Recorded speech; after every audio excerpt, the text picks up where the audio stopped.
Well, if you've watched past videos of mine, you know that I'm absolutely fascinated by the story of Nearest Green, also known as Uncle Nearest, legal name Nathan Green. However you want to say his name, this is the man that taught Jack Daniels how to make whiskey. And the Uncle Nearest whiskey brand that honors Nearest Green, up until now, all the expressions have had the name Uncle Nearest, such as this 1856, which we reviewed.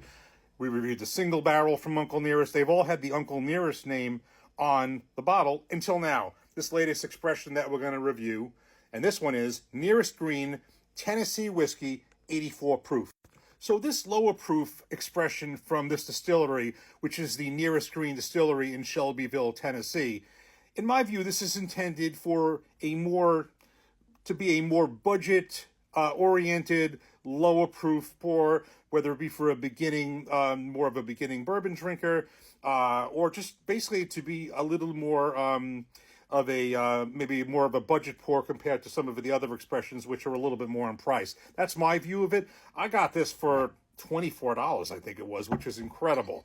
Now, it is 84 proof, certainly a lower proof point than I usually have had whiskeys at. I mean, when I started out, it was 86 to 100. I had some 80 proofs then in the very beginning. But at the same time, even though I like higher proofs, occasionally I do like a nice, easy sip.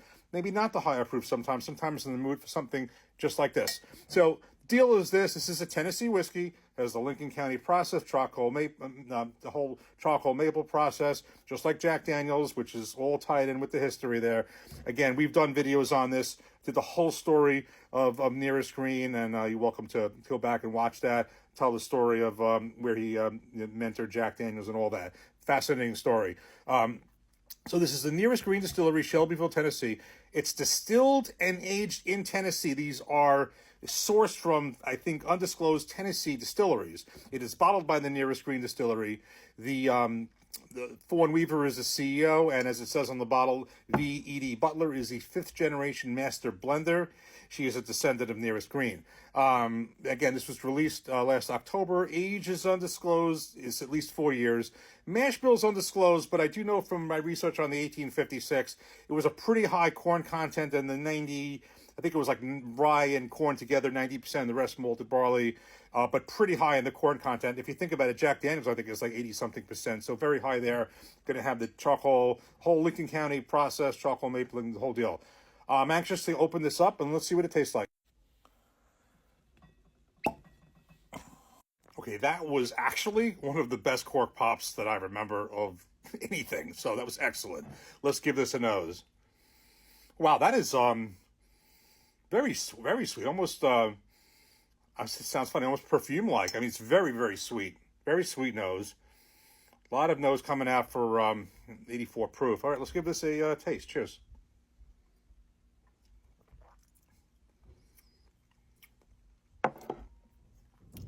It's not bad. It's everything that kind of the Uncle Nearest 1856 and single barrel is, just a little lighter.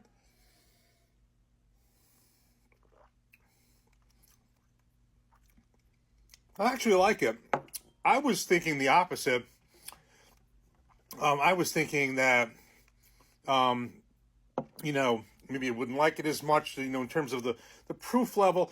I mean, the proof is a lower level, but I got to tell you something. What I like about this, and compared to, say, even the 1856, and certainly the single barrel, is kind of the opposite. I found that the Uncle Nearest 1856 single barrel, you know how the Jack Daniels, you can tell the charcoal mellowing process, the Lincoln County process.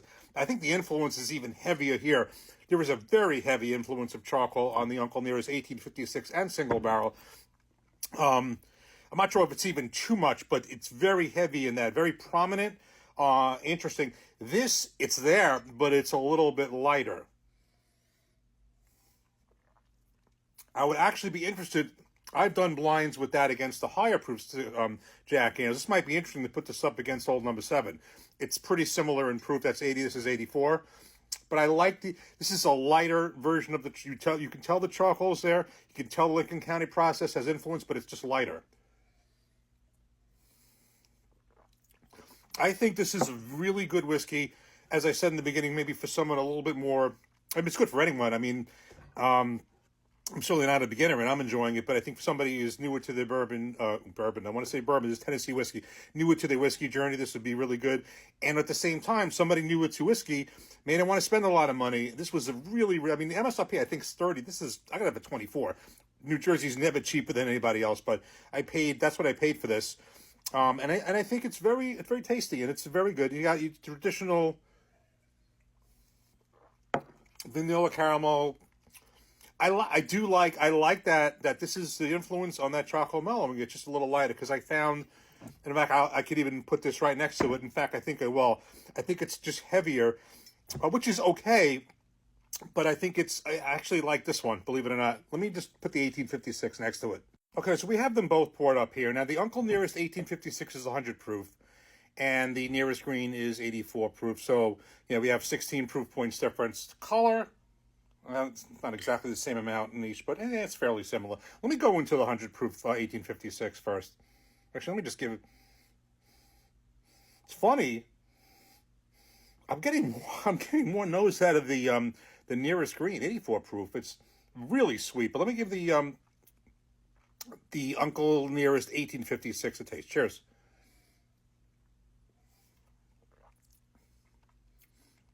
And now the Nearest Green 84 proof. Cheers. Much lighter. I gotta be. This is probably the opposite of what you would expect, and especially since I like higher proofs. I generally kind of favor them when I do them side by side. At the same time, I do like a nice easy pour once in a while too. Actually, between these, I kind of like this. I mean, they're both good, but for some reason, I think it's because I find the charcoal mellowing process, the charcoal influence is very intense, and the single barrel is really intense, and that was like 120 something proof. Again, this is specific to this distillery, this expression. I kind of welcome this. I really do. It's a budget conscious bottle. I like the profile on this. Yes, it's a little light and proof for me, but there are times I want this. And with that, the charcoal for me on this one, the influence of the Lincoln County process is just right. So I think this is up for $24 at this price, or even up to the 20s or something like that. And a whole history of just everything with this distillery, which I'm fascinated about. I think this is worth it. I mean, especially for this proof point and this price point, I think it's definitely worth a shot. Cheers. Take care.